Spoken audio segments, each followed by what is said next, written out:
I got you now, okay? And I'll take down the whole world just to keep you safe. She could hear them deciding how to kill her through the wall.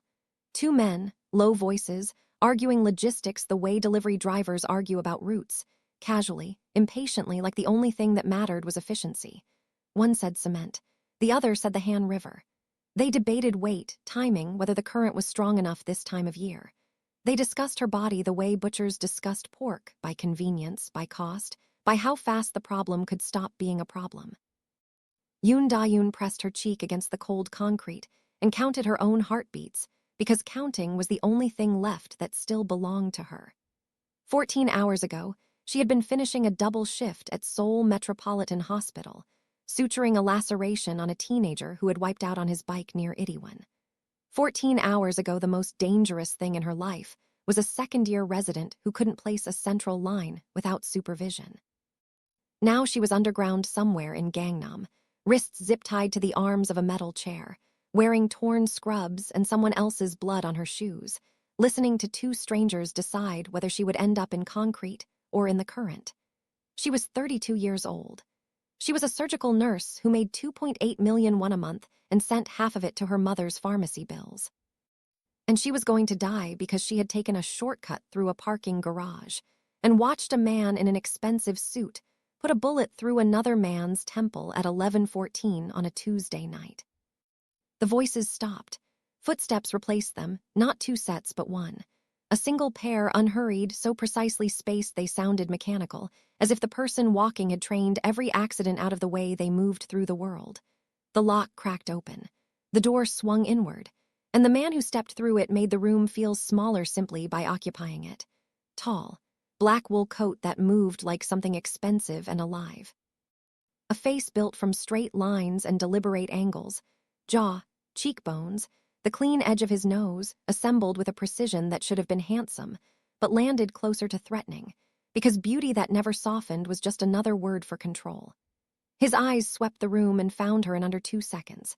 She had watched surgeons assess patients with that speed, the fast, total scan that cataloged vitals and damage and prognosis in a single pass.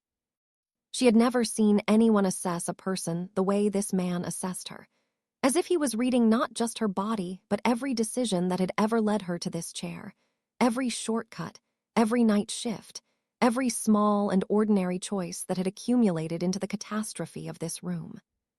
He stepped inside. The door sealed behind him.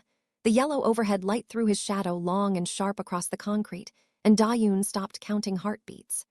Her body had shifted into the mode she recognized from the worst moments in the operating room, the mode where a patient crashed and the monitors screamed and her training took over and fear became something she filed for later processing. Later meant the shower. Later meant the parking lot at 2.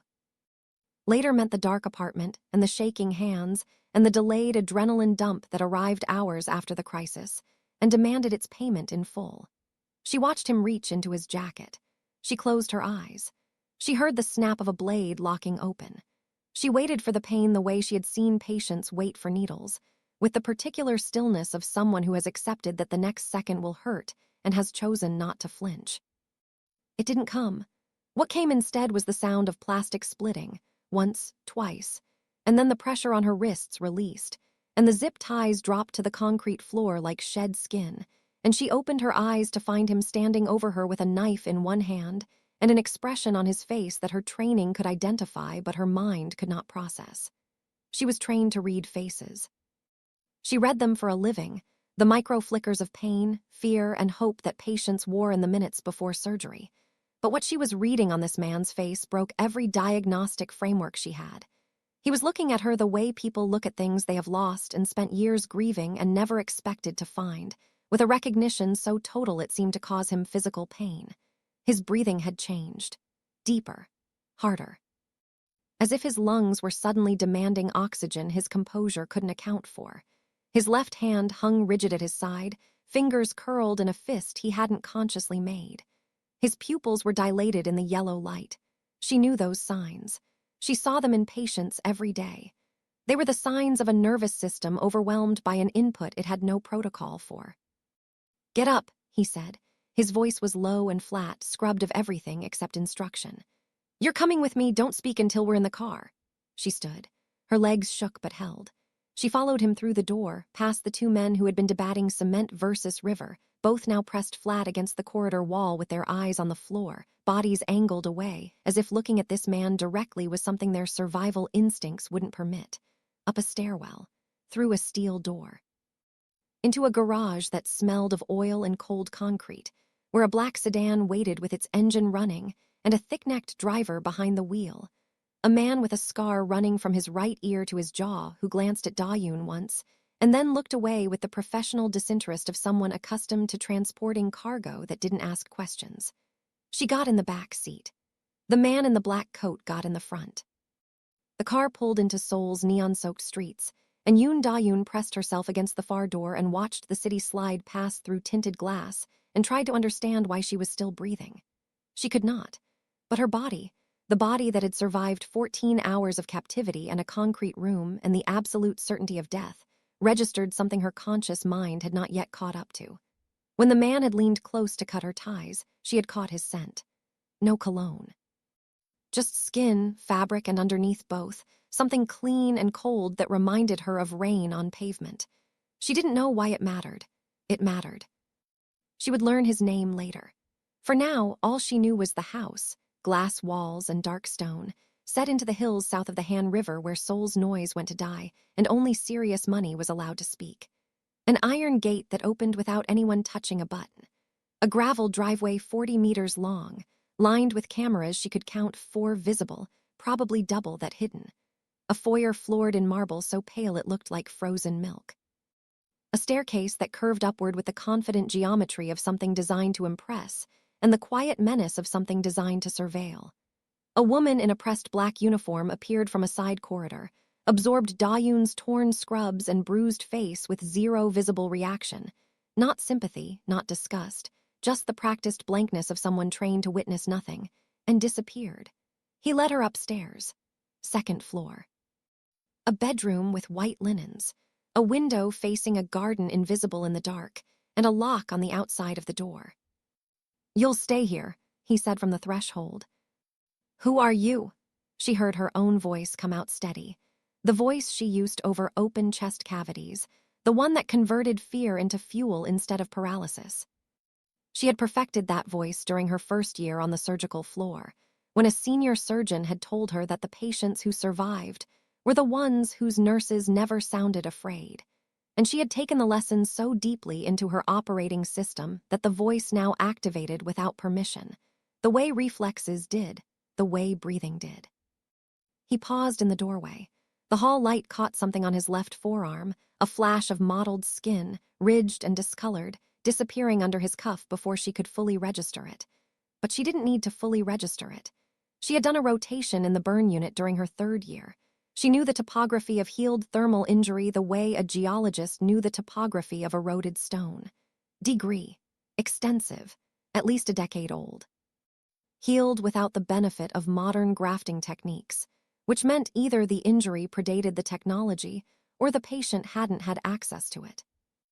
Her nurse's brain cataloged the observation automatically, filed it beside the restricted range of motion she'd noticed in his left shoulder.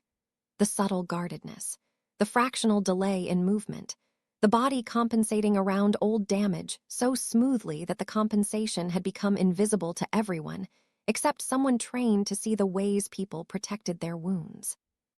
"Someone who just saved your life," he said. "That's enough for tonight." The door closed, the lock turned. The sound was quiet, a clean mechanical click, but it carried the weight of every locked door Da-yoon had ever imagined and several she hadn't. She was in a mansion. She was wearing torn scrubs. She had a bruise forming on her cheekbone from where one of the men in the basement had backhanded her when she'd asked where she was.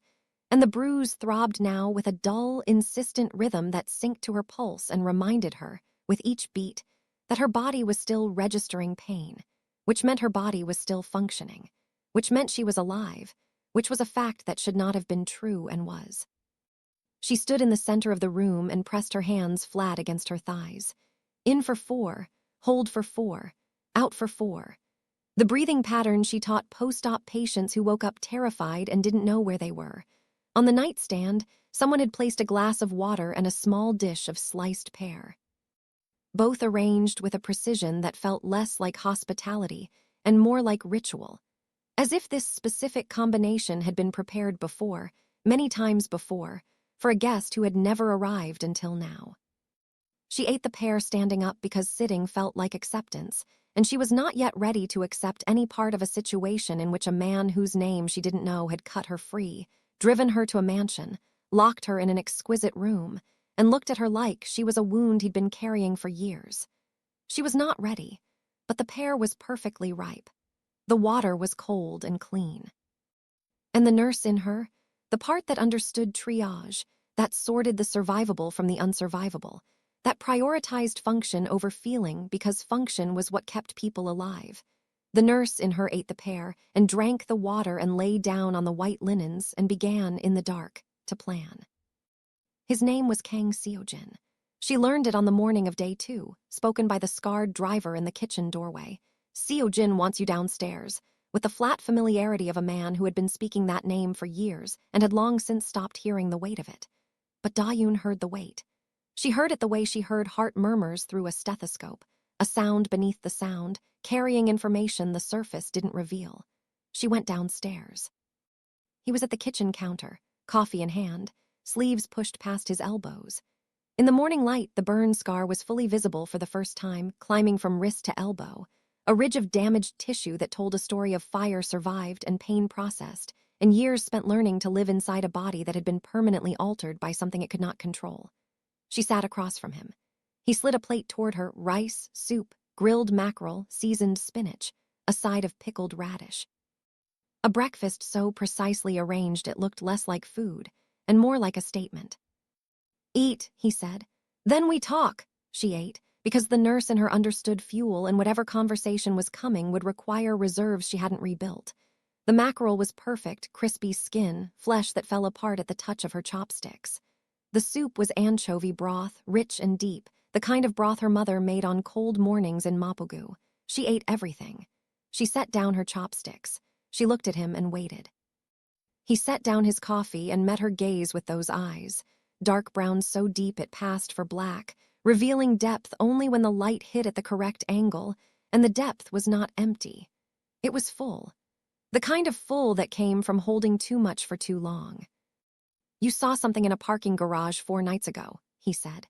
"The man who was killed, his name was Park Jun-ho. He was a lieutenant in a criminal organization. The same organization that employs me. They don't tolerate witnesses. They ordered me to eliminate you. I told them I did." He paused. The pause was deliberate, measured, weighted, the pause of a man who understood that information delivered too fast was information wasted. "You are alive because I lied to the 7 most powerful men in South Korea's underworld. If they discover the lie, they will correct it, and the men they send next will not cut your zip ties." "Why?" Da-yoon said. The question was 2 syllables and carried the weight of everything she couldn't understand. "You don't know me. You have no reason to protect me. You could have followed the order and gone home and eaten mackerel and never thought about me again. Why am I alive?" Something moved across his face, fast, controlled, intercepted before it could fully form. She caught it anyway. It looked like pain, not the physical kind. The kind that lived in the chest and didn't respond to medication. The kind she saw in family members sitting in hospital hallways at 3 a.m., holding paper cups of coffee they would never drink, waiting for news they already knew. "I have a reason," he said. "You're not ready to hear it." He stood, took his coffee, left the kitchen. His footsteps on the hardwood were silent, a man who had learned to move without announcing himself, which meant he had learned it in places where announcement was dangerous. Da-yoon sat at the table and looked at the empty plate and filed the conversation beside the scar and the shoulder and the pear and the way he had looked at her in the basement.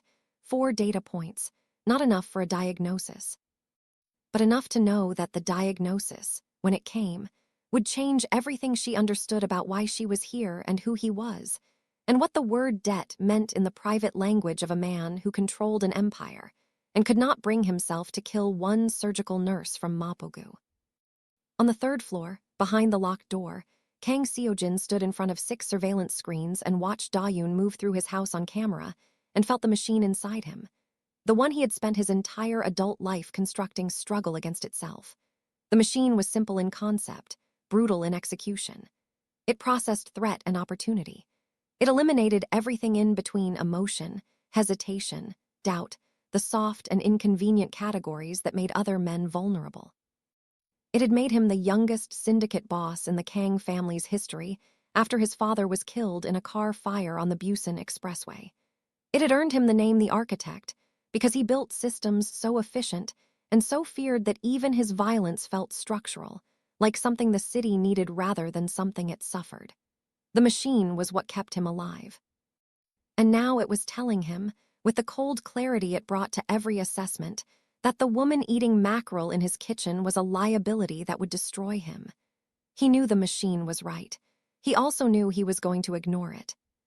He opened the bottom drawer of his desk, unwrapped the silk, smoke gray, soft, chosen specifically because it was the gentlest material he could find for the object it protected. The jacket, women's, polyester, size small. Cheap, 12,001 at most, the kind of thing sold at street markets and forgotten on buses, but not forgotten by him. He had found it after the paramedics, after the hospital, after the surgeries and the rehabilitation and the long months of learning to use his left arm again. He had found it in the wreckage, balled up on the asphalt, soaked in rain and his own blood, and he had kept it. Carried it through every safe house, every relocation, every phase of his rise. Because it smelled like rain and jasmine, cheap jasmine shampoo, the kind sold at every convenience store in South Korea. And that scent was the only evidence he had that the girl who saved him was real. October 14th, 12 years ago, the Busan Expressway, his father driving. Rain so heavy the highway was a river, a cargo truck crossing the median. Impact that killed his father instantly and sent the sedan spinning into the guardrail and fire that followed fast, hungry, alive in ways that metal and glass were never supposed to be. He was 16. His seatbelt was jammed. The heat was doing things to his left shoulder that his brain processed as sound rather than sensation. A high, thin screaming that he later realized was his own voice. And then hands. Small hands reaching through the shattered rear window, cutting themselves open on the glass, grabbing his arm, pulling with a strength that had no right to exist in a frame that size. A girl. Young, a few years older than him, maybe, though the smoke and the pain made it hard to tell. Soaked in rain, bleeding from her palms. She dragged him 15 feet across wet asphalt. She pressed her jacket against the place where his shoulder had separated from its skin. She said things he couldn't fully remember: stay awake, stay with me. Don't close your eyes, and he obeyed because her voice was the only thing in the fire that was not trying to kill him. The sirens came. She disappeared. No name, no record, no trace except a jacket and a scent and a debt that rewired his entire life. H. Wang appeared in the doorway. He leaned against the frame with the particular stillness of a man who had spent 15 years choosing his words carefully around a person who treated imprecision as a personal offense. Records confirmed, he said. Yoon Da-yoon, nursing student at Pusan National University that year. The bus she was traveling on was stopped by the highway closure. Emergency response log lists an unidentified female who pulled a teenage male from a burning vehicle and left the scene before responders could take her statement. He paused. It's her. I know. So what now? Seo-jin wrapped the jacket, returned it to the drawer, closed it with a care that H. Wang recognized as something far beyond caution. Now I keep her alive, and you help me, or you tell me now that you won't, and I'll respect that and proceed alone. H. Wang was quiet for 10 seconds. Seo-jin counted. Then H. Wang said, I'm going to need a real vacation after this. A beach. Somewhere warm, no encrypted phones. I am not joking. You never joke. I'm joking now. That's how serious this is. He straightened. Cho Min-seok is scheduled to audit the disposal site by end of week. I'll handle the fabrication. Dental fragments, tissue sample matched to her hospital records, Yongsan morgue contact. He left. Seo-jin stood alone with the screens and the jacket and the knowledge that the debt he had carried since he was 16, the debt that had shaped his empire, his obsession, his refusal to become the kind of man who let debts go unpaid. was asleep 2 floors below him, eating sliced pear and planning her escape with the quiet, relentless intelligence of a woman who had spent her career keeping people alive in rooms where the odds said they should die. On the morning of day 3, Da-yoon stopped waiting and started taking.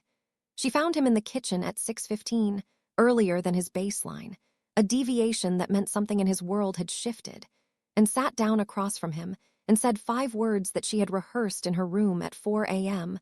until they sounded less like a request and more like a condition of her continued cooperation.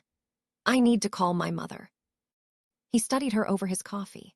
She held the study the way she held the gaze of senior surgeons who dismissed her assessments, directly, calmly, with the quiet certainty of a woman who had learned that backing down was a luxury she couldn't afford and standing firm was a skill she had perfected. She told him the details he already knew: the heart condition, the metoprolol, the blood thinner, the worry that was probably already reaching levels that her mother's cardiac system could not safely absorb. She told him that whatever story he had constructed was temporary, and that temporary had an expiration date, and that her mother was not a logistics problem he could manage remotely. He set down his coffee, looked at her for 4 seconds, she counted, because counting was how she measured the distance between a request and a response, and said, 3 minutes. Speaker. Monitored. He slid a burner phone across the counter. She dialed from memory. The line connected. Her mother's voice arrived, warm, tired, worried beneath the cheerfulness, the specific frequency of a woman who had spent 32 years listening for her daughter's breathing and could hear, across any distance and any deception, when something was wrong. "Da-yoon, are you eating? You sound thin. Can you hear thin? I swear I can hear thin." Da-yoon pressed her thumbnail into her palm, grounding, anchoring the physical sensation pulling her back from the edge the way a tether pulled a diver back from depth, and said, "I'm eating well, Iyama. The food is good here." She looked at Seo-jin as she said it. He looked back. Neither of them blinked. "Come home soon," her mother said. "I made dweeji gukbap. It's in the freezer. And Da-yoon, your father worked himself to death. I mean that literally. Don't be him." The crack in Da-yoon's wall widened by a millimeter. "I love you, Iyama. Save me some. Eat more fruit. I love you." 2 minutes, 38 seconds. He ended the call. She set the phone on the counter, stared at it. The small rectangle of plastic now represented the entire distance between her life and this kitchen, and the distance was unbearable in a way the concrete room had never been, because the room had been fear and this was grief. Grief for a life she could hear but not reach, a mother she could speak to but not hold, a normal she had lost in the time it took a bullet to cross a parking garage. He reached for a dish beside the stove, placed it in front of her. Sliced pear arranged in a fan, each piece cut to identical thickness. "Eat more fruit," he said, and the sentence landed in her chest like a key turning in a lock she didn't know existed, not because it was clever, because it was kind. Because the most dangerous man she had ever met had just echoed her mother's words with the same quiet insistence, delivering tenderness in the shape of a command, offering care in the language of control. And the contradiction, the impossible, disorienting contradiction of a man who locked her door and cut her pear, reached past every defense she had built and touched something underneath that her clinical training had no vocabulary for. She ate the pear. He drank his coffee. The silence between them changed, not warm, not hostile, but charged, holding energy that hadn't decided yet what it wanted to become. She looked at him across the counter and thought, for the first time, that the man who was keeping her here was not enjoying it. He was enduring it. The way she endured 12-hour shifts and difficult patients, and the constant, grinding proximity to death that was the cost of her profession, not because it was pleasant, but because the alternative was worse. Whatever his reason for keeping her alive, it was costing him something. She could see the cost in the tightness around his eyes, in the controlled precision of his movements, in the way he held his coffee cup, firmly, deliberately, as if relaxing his grip on any single thing might cause him to lose his grip on everything. And if you're listening right now, make sure you hit that subscribe button, like the video, and welcome back to K-Mafia. Cho Min-seok completed his audit on day 5. H. Wang's fabrication held dental fragments, tissue match, documentation trail built with the meticulous care of a man who understood that the difference between a good forgery and a fatal one was the same difference between a successful surgery and a malpractice suit. attention to details that nobody wanted to think about. The council was satisfied. The file on Yoon Da-yoon was closed, stamped, and archived. Case sealed. But closed files reopened when the wrong person started pulling at the edges. And Go Tae-sung was exactly the wrong person. Mid-level underboss, Incheon branch. Present at the parking garage, the night Park Jun-ho was killed. A man who operated on the principle that information was currency, and that currency not spent was currency wasted. On day 5, he sent a low-level operative to Seo-jin's property, disguised as a utility worker, clipboard in hand, high-visibility vest borrowed from a construction site in Yongsan. The operative lingered near the kitchen window for 31 seconds, long enough to see Da-yoon inside, standing at the counter, alive and unmistakable. Seo-jin's perimeter team intercepted him at the gate. The operative surrendered Go's name in under 4 minutes, which told Seo-jin that Go's loyalty to his people was as shallow as his ambition was deep. Seo-jin drove to Incheon that night. He found Go in a private room above a seafood restaurant that smelled of grilled eel and the particular cologne that mid-level criminals wore when they wanted to feel like the men above them. Go had 3 men positioned along the back wall. Seo-jin brought H-Wang. The disparity in numbers was the first sentence of the conversation, and it said, "I don't need more because I am more." Go opened with bravado. "I'm hearing things, Kang." The disposal felt rushed. "I'm not accusing, I'm curious."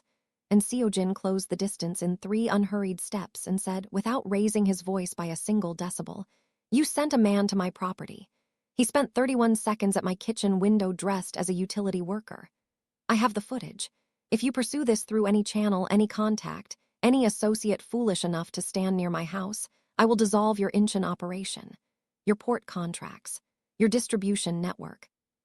The property in Jeju, registered under your sister-in-law's name. I know the registration numbers, I know the mortgage amounts. I will take apart everything that makes you consequential until you are nobody, and I will do it calmly." Go's face traveled through anger, calculation, and arrived at belief. "We're clear," Go said. "We're clear," Seo-jin confirmed. But they were not clear. Seo-jin should have seen it, would have seen it in any other operation with any other variable. But Da-yoon was the variable, and she was the one element in his life that made his machine stutter, that introduced noise into a system built for signal. He had been thinking about her hands on the phone that morning, about the thumbnail pressed into her palm, about the pear, about the silence in his kitchen that had felt, for the first time in years, like something other than absence. And because he was thinking about these things, he missed what Go's eyes were doing behind the belief. The rapid sideways calculation, the flicker of a man who had been frightened into compliance, but was already computing the secondary market value of the information he held. 2 hours after Seo-jin left Incheon, Go Tae-sung sat in the back seat of his own car in the parking lot of the seafood restaurant, took out a burner phone he kept in a compartment beneath the floor mat, and dialed a number he had been given 6 months ago by a man who had contacted him through a chain of intermediaries so long that Go had never met the person on the other end. He only knew the voice, calm, unhurried, colder than Seo-jin's by several degrees, the voice of someone who had been waiting patiently for a very long time for a very specific piece of information. The phone rang twice. The voice answered. Go said 4 words. "The witness is alive." The line disconnected. And somewhere outside of South Korea, a man who was supposed to have died in a car fire 12 years ago received the confirmation he needed to come home. Da-yoon found the jacket on day 7. She had spent 6 days mapping the house's rhythms with the systematic patience of a nurse, building a patient profile, cataloging schedules, counting rotations, measuring windows of opportunity with the same precision she used to measure dosages and surgical margins. The 22-minute afternoon gap when the 3rd floor was empty. Mrs. Shin's keypad code, caught in a hallway mirror reflection 3 days earlier, memorized the way she memorized drug interactions. Instantly, permanently, without effort. She was not a prisoner who waited for rescue. She was a woman who gathered information, assessed risk, and acted. The study was dark wood, surveillance screens, and the organized silence of a room where consequences were designed. She moved through it the way she moved through a sterile surgical field, efficient, precise, touching nothing longer than necessary, leaving no evidence of contact. Financial documents in Korean and English. A compact handgun in the top drawer, oiled, compact, cold to the touch. Property records spanning multiple countries. Photographs of men arranged in configurations that spoke hierarchy, not friendship. And in the bottom drawer, wrapped in silk the color of smoke, a jacket. Her jacket. The recognition bypassed her brain entirely and detonated in her body, sternum, lungs, the backs of her hands, the soles of her feet. She knew this fabric the way she knew her own pulse. Polyester. Cheap. Faded past its original green to a color that no longer had a name. 12,001 at a Busan Street Market. Second year of nursing school. Worn on a bus. Pressed against a stranger's burns on a highway in the rain while she said words she couldn't remember now but had meant with every cell in her body. 12 years ago, she was 20. A nursing student on a late bus stopped by a highway closure. She saw the fire. She saw the car. She saw a boy through the shattered rear window, young, trapped, his shoulder peeling in the heat. She didn't think. She reached through broken glass. Her palms opened on the edges. She pulled him out. 15 feet of wet asphalt. Her jacket against his burns. Her voice, stay awake. Stay with me, holding him to consciousness until the sirens arrived, and she walked away because she was 20 and terrified and covered in his blood, and nobody asked her name. She was sitting on the study floor with the jacket pressed against her chest when the door opened, and Kang Seojin stood in the threshold, and the mask he wore for the world fractured. Not a collapse, a crack. And through the crack she saw the boy, 16, burning, obeying a stranger's voice because it was the only thing in the fire that wasn't trying to kill him. His hands were at his sides. His fingers were curled. She recognized the posture from her patients, someone bracing for pain they couldn't avoid. "You kept it," she said. 12 years. "I looked for you," he said, and his voice was something she had never heard from him, stripped, uninsulated, raw current without protection. "Every database, every investigator, every system I could reach, none of them had you." She stood. She crossed the room. She stopped in front of him and said, "Let me see it." He extended his left arm. She pushed the sleeve up, firmly, carefully, with the hands of a woman who had touched 1,000 damaged bodies and knew how to communicate through pressure that she understood where she was and what she was touching. The scar climbed past his elbow, over his bicep, crested his shoulder. A landscape of survival. Her fingers traced the ridgeline. His breathing changed, deeper, slower, pulling air his body suddenly needed more of. She looked up. His face was close. His hand came up slow, uncertain, carrying the hesitance of a man who was never hesitant and was learning the skill because this moment demanded it. His fingers found the hair across her bruised cheek, moved it, tucked it behind her ear. His fingertips grazed her jaw. 2 seconds of contact. His hand was trembling. "Whatever I do from here," he said, rough voice, the polish gone, "I do because I choose to, not because of a debt." "What do you choose?" she asked. "You," he said. "I choose you." She put her hand on his chest, over his heart, flat-palmed. Clinical instinct and something far beyond clinical instinct merged into a single gesture. His heart was fast, faster than his mask permitted. He let her feel it. His hand covered hers, pressed it against his sternum. And they stood in that doorway, her hand on his heart, his hand on hers, the cheap jacket between them, and the moment held until H. Wang's voice cut through the intercom and shattered it. "Seojin." Go talked. He didn't go to the council, he went outside it. Beek just called an emergency session. And there's a name being discussed that I haven't heard in 12 years. 11 minutes to evacuate. Documents shredded. Drives pulled. The jacket transferred from desk drawer to coat pocket. The one item Seojin handled personally, while his security team stripped the study of every trace of operational intelligence. Da-yoon stood in the foyer and watched the house transform from a home into a crime scene being erased, and the efficiency of it told her more about the man who lived here than any conversation ever had. This was practiced. Routine. The house was beautiful, but it was also disposable. He had built his life so that everything could be abandoned in 11 minutes, and the only thing he carried out with his own hands was a cheap polyester jacket wrapped in silk. The armored sedan headed north toward Pochin. H. Wang drove. Da-yoon sat beside Seojin in the back seat. A chase vehicle with 3 men followed at 200 meters. The city thinned around them as the highway climbed into the mountains, the neon and glass of Gangnam replaced by dark hills and the occasional flash of a village's lights. In the back seat, the proximity between them was different now. She had touched his scar. He had touched her hair.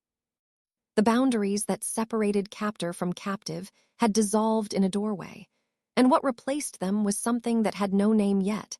Not romance, not alliance, but the unnamed category where two people who had shared a fire stood in relation to each other after the fire was acknowledged. The name H-Wang mentioned, Da-Yoon said. Who is it? Seo-jin's jaw tightened a millimeter, no more, but she was trained to see millimeters, trained to read the muscular microcontractions that told you what a patient's face wouldn't. Shin Woo-jin, he said. My older brother. He was in the car the night of the crash. My father died on impact. You pulled me out. Woo-jin, I was told he burned. Closed casket funeral. I was 16, in a hospital burn ward, half out of my mind with morphine and grief, and I believed what I was told because I had no reason not to. He paused. The highway light strobed across his face, visible, hidden. Visible, and in the hidden moments he looked like a man carrying something heavier than his body was designed for. 3 years ago, H-Wang's network flagged a rumor. A Korean national operating in Southeast Asia. Criminal infrastructure. Weapons trafficking. Using the surname Shin, I dismissed it. I had buried my brother. You don't investigate ghosts. But he didn't die, Da-Yoon said. No. And if the fire wasn't an accident, if Woo-jin arranged the crash that killed our father and was supposed to kill me, then the brother I mourned for 12 years is the person who tried to murder me. And Go just told him that the only reason I survived is sitting in this car. Da-Yoon processed the information the way she processed incoming traumas. Fast, systematic, converting shock into assessment before the shock could become paralysis. A brother who faked his death. A car fire that was arson, not accident. A 16-year-old boy who survived because a stranger reached into the wreckage and pulled him out of the murder his own brother had designed. And now the brother was returning, drawn home by the knowledge that the architect had a weakness, and the weakness was a surgical nurse from Mapogu who smelled like Jasmine shampoo. She pushed the horror down into the place where nurses stored the things they couldn't afford to feel until later. The place that held the memory of patients who didn't make it, of surgeries that went wrong, of the particular sound a cardiac monitor makes when it goes flat, and she focused on what was actionable. The council meeting, she said. What are your options? He gave her 3. Deny and hope the fabricated evidence holds. Flee the country and never return. Walk into the room and bet everything on being more valuable alive than punished.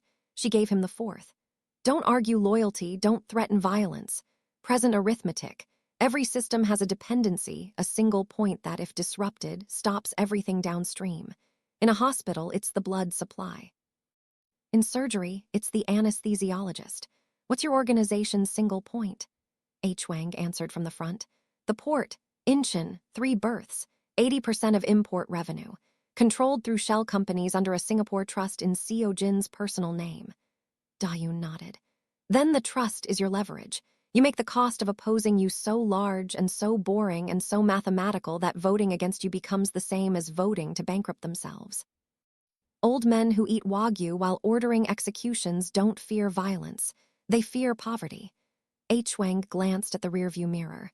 She's not wrong. I run operating rooms, Da-Yoon said. I manage teams, supply chains, competing egos, and life-threatening emergencies simultaneously while keeping a human being alive on the table.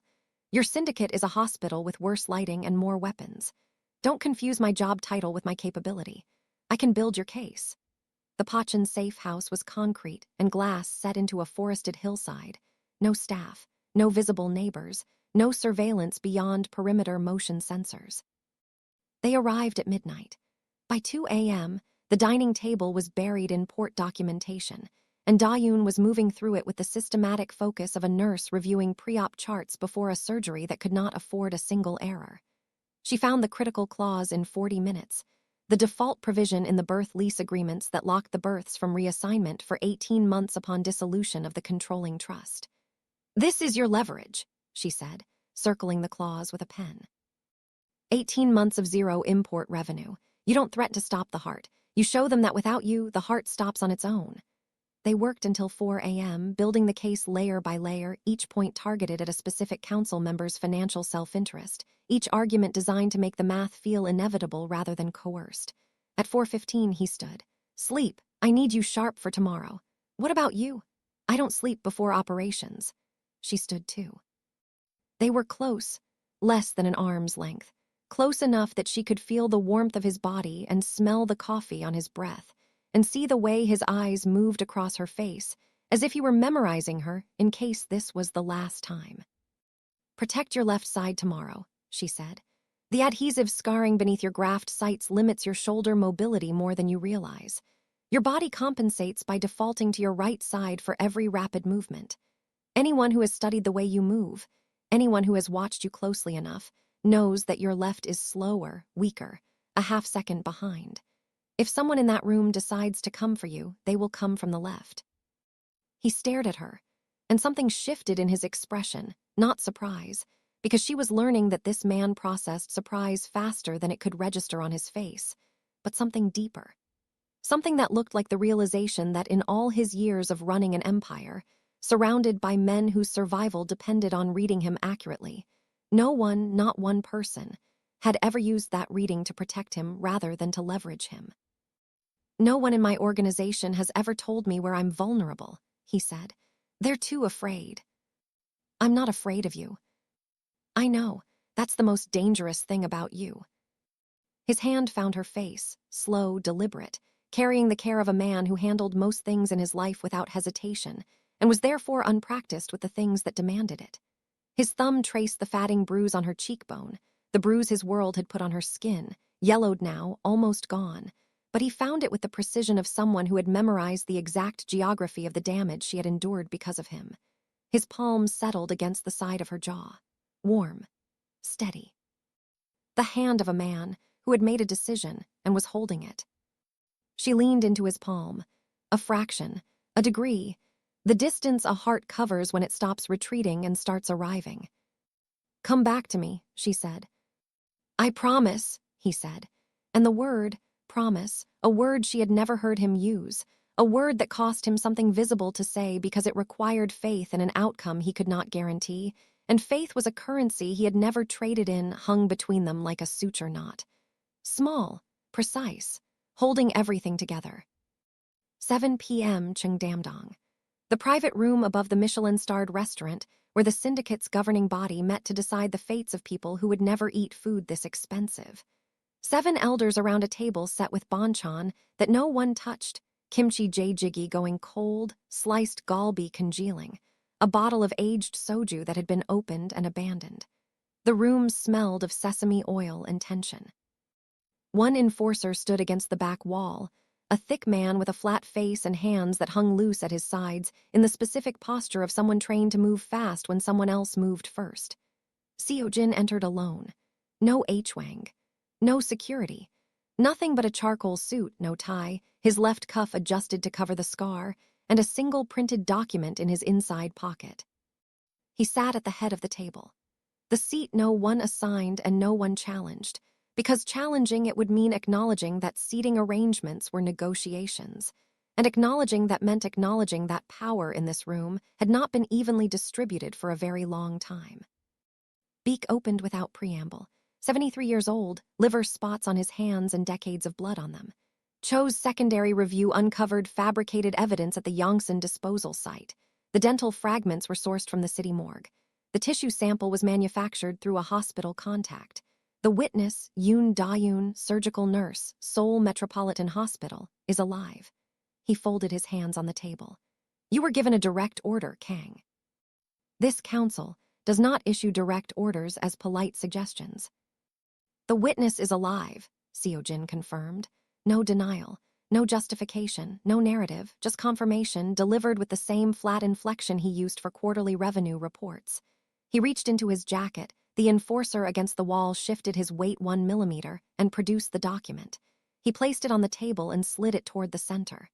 The Incheon port contracts, 3 berths, 80% of this organization's import revenue. Controlled through a trust structure registered in Singapore under my personal authority. If I am removed from operations, through punishment, marginalization, incarceration, or any other mechanism currently under consideration at this table, the trust dissolves. Default clauses in the birth leases lock the births from reassignment for 18 months. The revenue stops, not because I choose to stop it. Because that is how the contracts are structured. He paused. Let the number land. Let it settle into the room the way sediment settles in water, slowly, heavily, changing the clarity of everything above it. 18 months of zero import revenue. I am presenting this so the council can make an informed decision. Elder Moon picked up the document. Moon was 58, the numbers man, the one who ran the legitimate investment arm and thought in spreadsheets the way surgeons thought in anatomy. He read the page. His expression didn't change. But his free hand, which had been resting beside his untouched glass of soju, went still, completely still. And that stillness was itself a reaction, because Moon's hands were usually in motion, tapping, calculating, fidgeting with the energy of a mind that never stopped running numbers. He set the document down, looked at Beak. The look carried an entire conversation. The math checks out, and the math is catastrophic. This is insubordination, Elder Yong said from his seat near the window. Yong was 70, the council's hardliner, a man who had spent 5 decades in the organization, and believed that hierarchy was not a system of governance but a natural law like gravity, like winter, and that violating it was not a political act but an offense against the order of things. A subordinate operator leveraging organizational assets against the governing body. This is unprecedented. Arithmetic doesn't take sides, Seojin said. It describes outcomes. The outcome of removing me is 18 months without port revenue. I'm not arguing loyalty. I'm not claiming the order was wrong. I'm giving you numbers. Vote with the numbers or vote against them, but know what the vote costs. Beak called the vote. The room held its breath, or rather, 7 old men who had spent decades learning to breathe without revealing anything held their breath in ways that were invisible to everyone except each other. Moon voted first. In favor. Because Moon could read a balance sheet the way Dayun could read a cardiac monitor, and the balance sheet said that Seojin was load-bearing infrastructure, and you didn't demolish load-bearing infrastructure because it had disobeyed an order. 3 loyal elders followed Moon. 2 opportunists, men who had survived decades by sensing which direction the current was flowing and positioning themselves downstream of it, calculated the math, felt the current, and voted with the majority. 5-2. Yong dissented with the cold fury of a man who believed that precedent mattered more than revenue. 1 other joined him. Beak delivered the verdict without congratulation, without warmth, without anything that might be mistaken for approval. The witness lives, under your personal responsibility. Any breach, any exposure, any operational risk resulting from her continued existence is yours to carry. This is not forgiveness, Kang. This is a balance sheet. I don't confuse the two, Seojin said. He stood, walked to the door. And then, because Dayun had told him, because she had studied his body and mapped his damage and found the blind spot that no one in his organization had ever identified because they were too afraid or too deferential or too invested in maintaining the fiction that the architect had no weaknesses, he turned. His right side toward the room, his left side toward the wall. A small adjustment.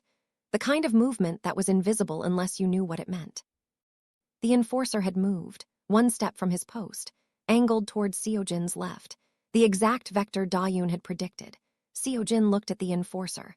The enforcer looked at Beak. The room froze for 2 seconds, 2 seconds in which the vote that had just been counted suddenly felt less like a decision and more like a temporary arrangement, a stay of execution that could be revoked with a gesture. Then Beak raised 1 hand. Small. A wave-off. The enforcer stepped back against the wall. Whether it had been a test of Seojin's awareness, a contingency in case the vote went differently, or a kill order that Beak had issued and then revoked in real time, Seojin would never know. But the woman who had studied his scars and found his vulnerability and told him to protect his left side had just saved his life for the 2nd time in 12 years. The surgical nurse from Mapogu. The woman who earned 2.8 million won a month and sent half of it to her mother's pharmacy. The girl who had walked into fire for a stranger. He left the restaurant at 7:51. H-Wang was at the curb, engine running. Seojin got in the back seat and closed his eyes for 3 full seconds, the longest he had allowed himself to not be vigilant since the night he walked into a basement and smelled Jasmine. 5-2, he said. H. Wang exhaled, fully, with his whole chest, the kind of exhale that a man produces when he has been breathing shallowly for hours, and someone has just told him the surgery was successful and the patient is going to live. The beach, he said. After tonight. He took out the secure phone, typed 3 words, sent them to the burner he had left with Da-yoon in Pachin. I'm coming back. In Pachin, Da-yoon read the message. 3 words, no punctuation, no embellishment, nothing except what mattered. She pressed the phone against her chest and breathed in for 4, hold for 4, out for 4, and the breath was not for panic this time. It was for the opposite. It was for the feeling expanding inside her ribcage like a lung refilling after a long submersion. Painful, necessary, the specific ache of a body remembering how to take in air after spending too long without enough of it. She had spent the hours since he left doing what she always did when a patient went into surgery, and the waiting began. She cleaned. She organized the documents on the table. She washed the dishes in the kitchen sink. She folded the blanket on the couch. She performed the small, physical, manageable tasks that kept a person's hands busy while their mind ran scenarios they couldn't control. Scenario 1. He walks in, and the council accepts his terms and the math holds. Scenario 2. The math doesn't hold and the enforcer moves, and the man who kept a cheap jacket in silk for 12 years doesn't come back. She had run both scenarios on a loop for 7 hours, and each time she reached the second one, something in her chest seized not fear, not grief, but the pre-grief, the anticipatory loss that was worse than the real thing because it carried no certainty and therefore no closure. The message ended the loop. 3 words, the math held, he was coming back. She opened the front door, stepped into the dark. The air was cold, mountain cold, the kind that carried the mineral smell of earth and pine and the clean, electric scent of approaching rain. And the smell of rain made something happen inside her that she could not have explained to anyone who hadn't stood on a highway 12 years ago with their hands bleeding and a stranger's weight against their body. Rain was where they started. Rain was the element that connected the girl she had been to the woman she was. She stepped forward, past the threshold, into the space between shelter and exposure, between the safety of the house and the openness of the dark. Because that was what she did, what she had always done, what she would always do. She walked toward the fire. She walked toward the wreck. She walked toward the place where someone she loved was arriving, and the cost of staying safe was greater than the cost of standing in the open with nothing between her and the night but her own willingness to be there.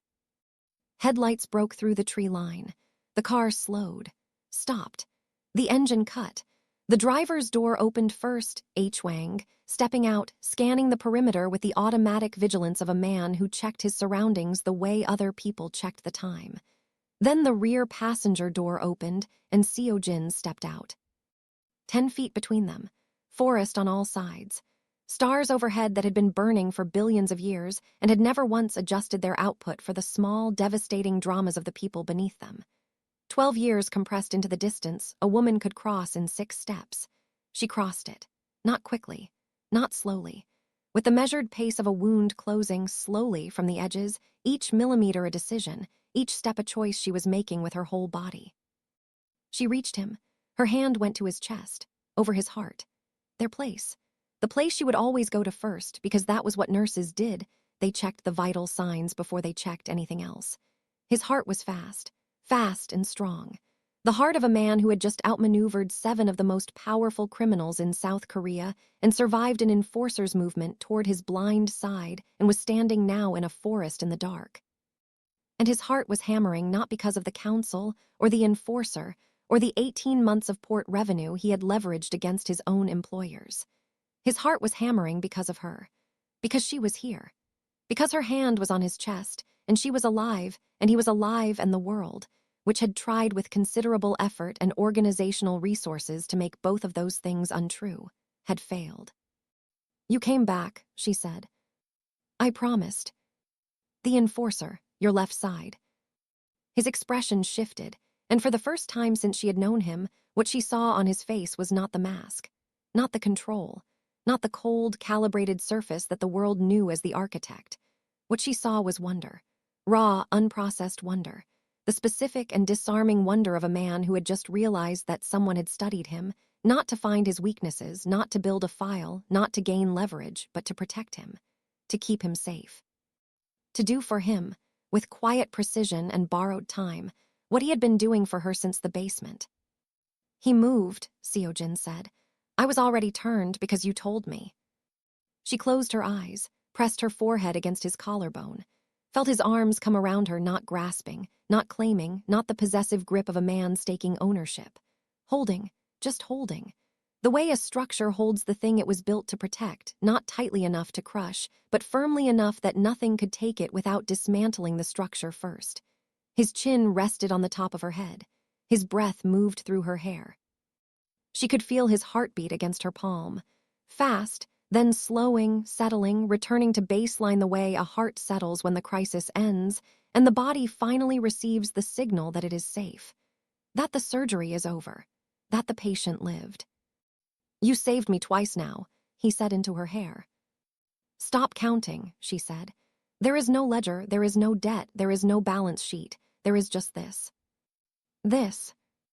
You and me, alive here. His arms tightened. 1 degree. The single degree that separated holding from holding on. Behind them, H. Wang leaned against the car and looked at the stars and said nothing. Some moments didn't need a witness, but he witnessed it anyway. Because someone should remember what it looked like when the most dangerous man in South Korea stood in the dark with his arms around the only person who had ever walked into fire for him, and let every wall come down. And the walls came down, and nothing behind them collapsed, and the sky stayed where it was, and the forest held still, and the woman who had pulled him from a wreck 12 years ago held him like she had never stopped holding him. Like the 12 years between the highway and this forest was nothing. Just the distance between one heartbeat and the next, just the breath between one count and the next, just the pause a body takes before it remembers what it was built to do. The rain came, soft at first, then steady. It soaked through their clothes and neither of them moved, because rain was where they started, a highway, a fire, a stranger's hands in broken glass, and it was right that rain would be where they stood now, finally, holding each other in the dark while the world rearranged itself around the simple, terrifying, unbreakable fact of what they had become to each other. Like and subscribe, and welcome back to K-Mafia. The council vote bought time, but time is a loan, not a gift. Yong's dissenting vote is already in play. Go Taesung has gone silent, and silence from a man like Go means he is no longer the one making moves. Because the call he made from that restaurant parking lot reached someone who has been waiting 12 years to come home. His name is Shin Woo-jin. He is Seojin's older brother, the one who was supposed to have died in the fire on the Busan Expressway, the one whose funeral was closed casket, the one who arranged the crash that killed their father and was meant to kill Seojin because a dead family meant an unchallenged claim to the syndicate, and the seat was worth more than blood. But Seojin survived, because a girl with cheap Jasmine shampoo and bleeding hands pulled him from the wreck before the fire could finish what Woo-jin started. Now Woo-jin knows about Da-yoon. He knows she's alive. He knows his little brother shattered the rules of the organization to protect her. And he knows, the way predators always know, that the fastest way to destroy a man is not to come for him. It's to come for the one person he cannot survive losing. She saved Seojin's life twice. Woo-jin is coming to make sure there is no third time.